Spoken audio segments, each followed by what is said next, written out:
তো সম্মানিত দেশবাসী, আমি cancer specialist doctor S M Sarwar. আপনারা জানেন যে সারা ওয়ার্ল্ডের ডাক্তারদের বক্তব্য হলো ক্যান্সার হলে আনসার নেই। আমি বলে থাকি ক্যান্সার হলে আনসার নেই, সেই কথার কোনো ভিত্তি নেই। ক্যান্সার সম্পূর্ণরূপে সুস্থ হয়। বিশেষ করে আজকে একজন রোগীর সাথে পরিচয় করে দিচ্ছে, ওনার সুস্থতার সাথে ওনার ভাইয়েরা আসছেন সাথে। বিশেষ করে আগে ভাইদের কাছ থেকে শুনবো।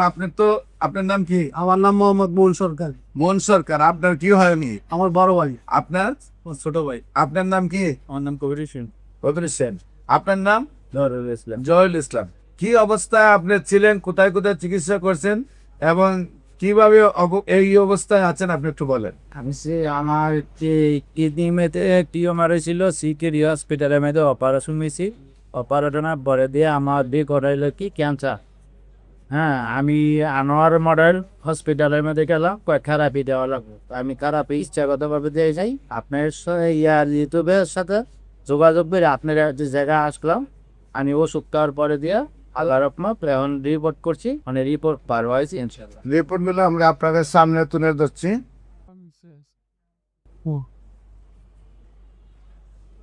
রিপোর্ট সম্পূর্ণ ভালো আসছে। জি, আপনার শারীরিক অবস্থা ভালো কিনা? ইনশাল্লাহ এখন ভালো। মোটামুটি শরীর শক্তি আছে? আল্লাহর রহমতে সম্পূর্ণ সুস্থ। আমাদের পাশে ব্রাহ্মণবাড়িয়া হাসপাতালের একজন সম্মানিত মালিক সাহেব, ওনারও কিছু ক্যান্সার রোগীর গল্প আছে, আমরা একটু সাথে শুনি।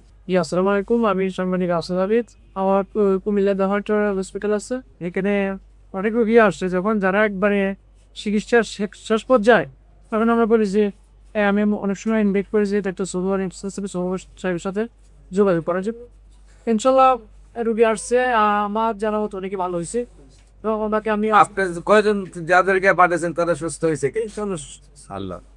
সম্মানিত দেশবাসী, বিশেষ করে ওনার আরো দুই ভাই, আমরা ওনার কাছ থেকে শুনবো। আপনার ভাইয়ের এই অবস্থা দেখে আপনার কেমন লাগছে? বা খুব আনন্দ লাগছে, আমার ভাই সুস্থ, ইনশাল্লাহ আনন্দ।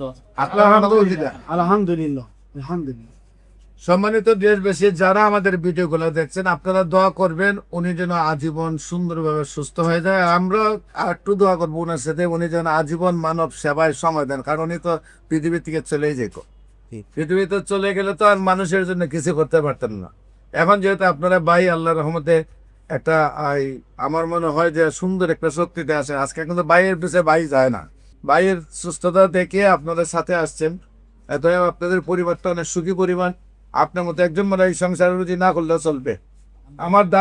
আমার বিশ্বাস আর কি, আপনি যেমন বাকি জীবনটা মানবের সেবা করবেন, আর দেশবাসীর প্রতি আবেদন রইল আপনারা দোয়া করবেন উনি যেন আজীবন অন্তত ক্যান্সারে আর আক্রান্ত না হন। মৃত্যু হলে যেন অন্য কোনো কারণে মৃত্যু হয়, সেই দোয়াটুকু আপনারা করবেন। যে কোনো প্রয়োজনে স্ক্রিনে দেওয়া নম্বরে যোগাযোগ করার জন্য আহ্বান জানাচ্ছি এবং আমাদের অফিস ভিজিট করার জন্য আমন্ত্রণ জানাচ্ছি।